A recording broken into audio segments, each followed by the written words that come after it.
Welcome back to ESBR Boxing's YouTube channel. Delighted as always to be joined by Danny. We have just seen LENIER defeat Jordan Thompson via unanimous decision in Orlando, Florida this evening, which wraps up a big night of boxing over in Florida, over in Manchester. Danny, thank you for staying up with me and watching the fight as well. Got a couple of questions for you as always. Won't keep you too long, I promise, but give us your thoughts on what we've just seen, please. Yeah, it was a relatively entertaining fight, I suppose. It wasn't exactly the rumble in the jungle, but there were some entertaining exchanges, some entertaining moments. I thought Lenier Pero won the fight well, although maybe not in as convincing a fashion as many people were expecting. Started very sharp, Jordan Thompson very tentative, Lenier Pero the much technically sounder boxer, the much quicker hands, and stung Thompson a few times to the head and body. And Thompson didn't really throw much of any consequence for the first three, 4 rounds. And when Pero began to slow down a bit, Jordan started having more success. I give him a couple of rounds, around 7, 8, started to rally back a bit then, but Pero caught him badly. It was at the end of the ninth round, had him all over the place. And to be fair to Thompson, he recovered well and gave a bit of a go of it again in the last round. But Pero banked for me probably 7 or 8 rounds of that fight and won it convincingly. But Thompson didn't disgrace himself in his heavyweight debut, first fight in a couple of years. There are positives to take, but yeah, Pero a fairly wide winner for me. Yeah, and I'm sure that'll be touched on. Jordan Thompson, first fight in over 2 years. Came in, was it 240 odd pounds for this fight, so 40 pounds heavier than he would have done in his last fight at cruiserweight. So that's maybe taking some adjusting to.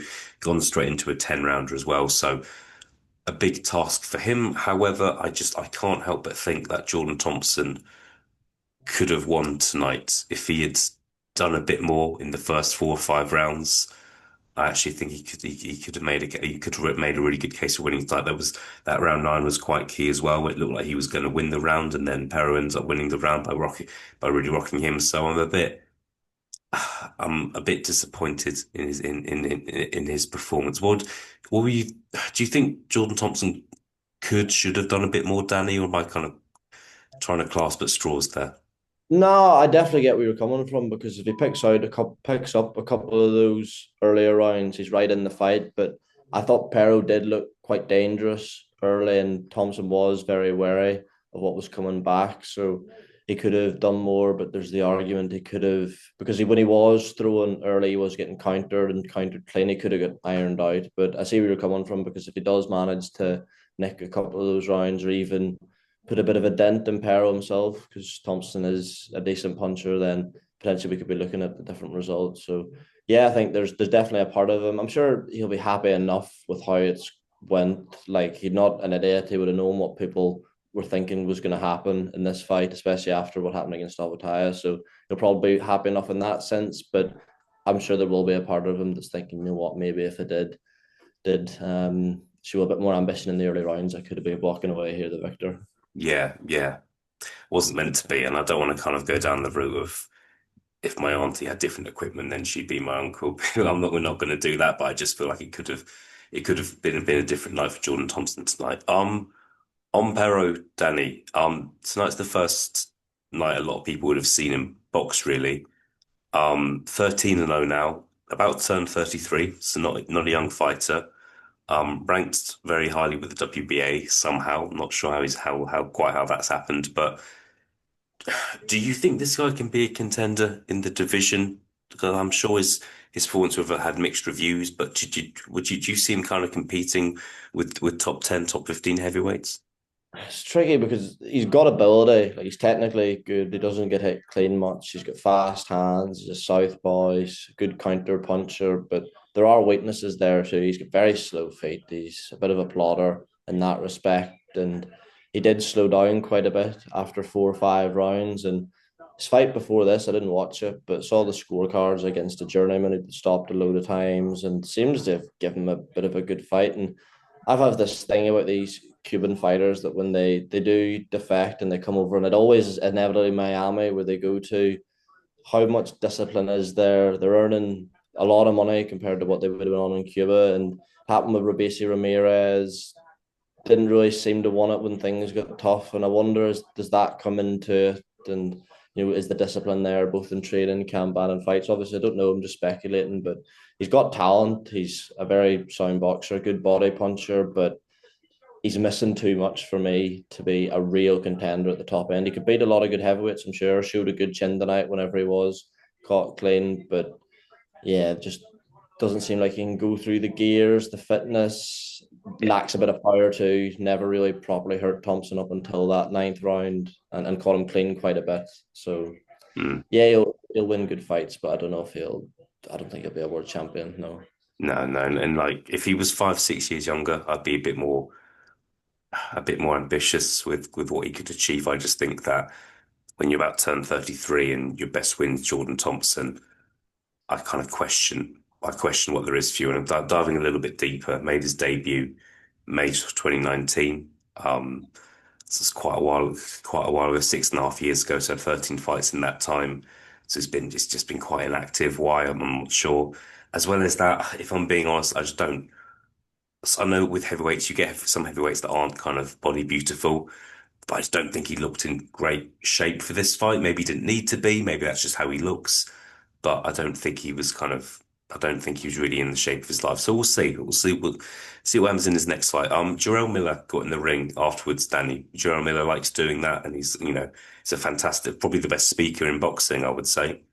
Um, we don't like any. Do you think that's a fight that could happen? I know there's been maybe some murmurs about Jarrell Miller and Eddie Hearn speaking, but give us your thoughts on that. There's no guarantee that that fight could happen. Jarrell Miller might have just wanted to get in the ring because he felt like it. But just give me your thoughts on that, please.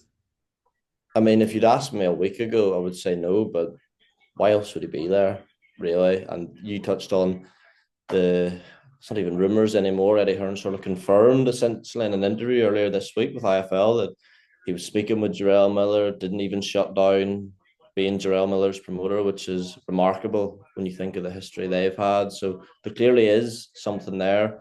In one of the sort of snippet interviews Miller done while ringside, he talked about maybe being in a fight that wasn't a big name next. I think Pero would fit the bill for that. And I could see it happening, definitely. Jarrell Miller has been booked to fight in the UK against Fabio Wardley. There were strong rumours he was going to fight Derek Chisora, then Michael Hunter over in a Saudi card, which is obviously under British sanction too. For whatever reason, none of these fights have materialised. So a fight in America would perhaps be the plausible next move. And if he is going to work with Eddie, maybe as I say, a lower key fight. So a good fight, I think, against Pero makes sense before going to a big one if he comes through it. Yeah, it definitely could happen. Jarrell Miller been inactive for over a year now, so I think yeah, he needs to get back in that ring. He's had an inactive career for various reasons so far. Final question from me to you, Danny. What next for Jordan Thompson? Because I think that we don't know how much he got paid for tonight, but it was the main event. Not many people are the main event after two after 2 years out of the ring. He's he probably wouldn't be described as world level, but I just feel like it's going to be a struggle maybe for him to come back down to maybe British title level, which is maybe what he should do. I'll stop talking because I could kind of ramble on, but what are your thoughts on what he may do next? Nah, surely that's what he's got to do because I think he could have success in and around that British title level. I think he'll not, in that sort of scene, come up against someone who was as sharp and as crafty and as well schooled as Pero early. I mean, for all the sort of blasting we've gave Pero, he was an Olympian, a really good amateur. Yeah, And, if you factor in fights with the likes of Saul Dakers, Johnny Fisher, Dave Allen, although Dave Allen will be looking at bigger fights than that.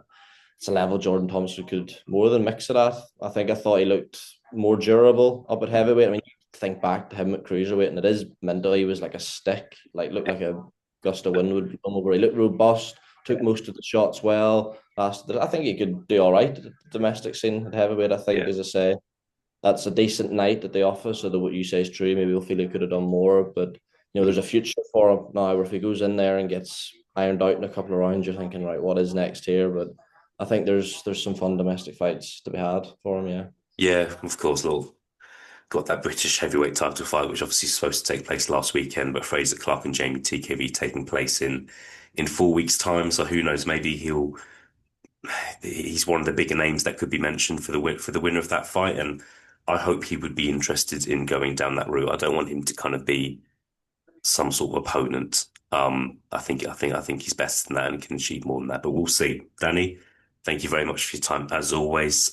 Yeah, thank you for your opinions. Thank you for your time. And I'll speak to you again very soon. Thanks, mate.